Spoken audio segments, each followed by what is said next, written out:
सपना पूरा होता है। यूसुफ ने पोतीपुर की अच्छी सेवा की।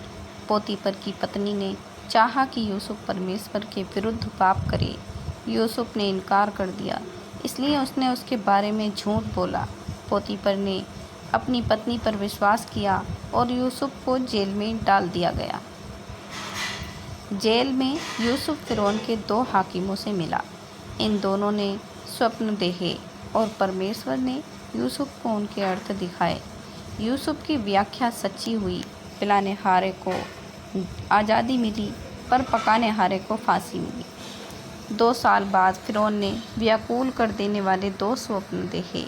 पिलाने हार को जो यूसुफ ने उसके लिए किया था याद आया और फ़िरौन को बताया।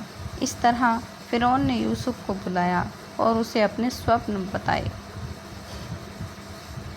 परमेश्वर ने यूसुफ को फ़िरौन के स्वप्नों का अर्थ दिखाया। 7 साल तक भरपूर फसल होगी। यूसुफ ने कहा, इसलिए भोजन को जमा कर लें, क्योंकि इसके बाद 7 साल तक अकाल होगा।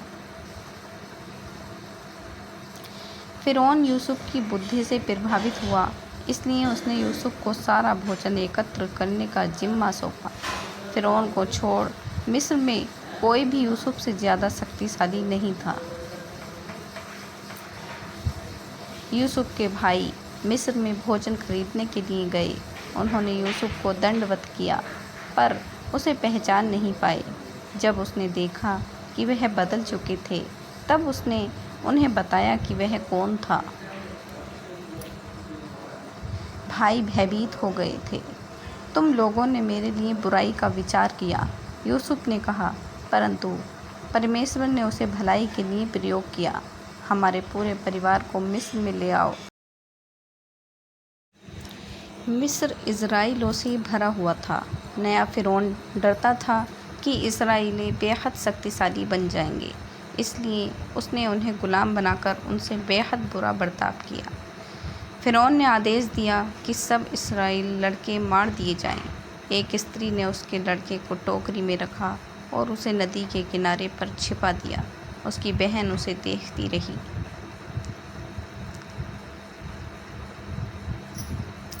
फ़िरौन की बेटी नदी के किनारे नहा रही थी। उसे बच्चा मिल गया और उसने उसे रखने का निर्णय लिया। उसकी बहन ने उसके पालन पोषण के लिए उसकी माता की सहायता की पेशकश की। फ़िरौन की बेटी ने उसका नाम मूसा रखा। मूसा बड़ा हुआ। एक दिन उसने देखा कि एक स्त्री इस्राएली को मार रहा है। मूसा ने मिस्री को मार दिया और मिद्यान को भाग गया और 40 साल तक एक चरवाहा होकर रहा। मूसा होरेब पर्वत पर अपनी भेड़ों की निगरानी कर रहा था।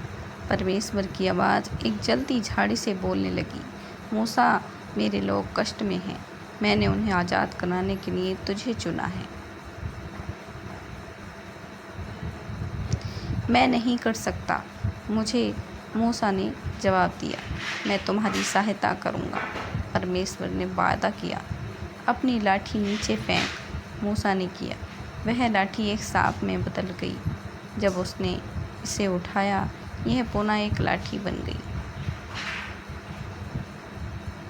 अपना हाथ ढांप ले, परमेश्वर ने कहा। मूसा ने ऐसा ही किया। उसने देखा यह रोग से भर गया था। जब उसने दोबारा किया, वह चंगा हो गया था। यह जाकर फ़िरौन को दिखा। परमेश्वर ने कहा, मैं एक अच्छा वक्ता नहीं हूँ। मूसा ने कहा, मैं तुझे शब्द दूंगा। परमेश्वर ने कहा, तुम्हारा भाई हारून सहायता कर सकता है। इस तरह मूसा इस्राएलियों को आज़ाद करने के लिए फ़िरौन को बताने के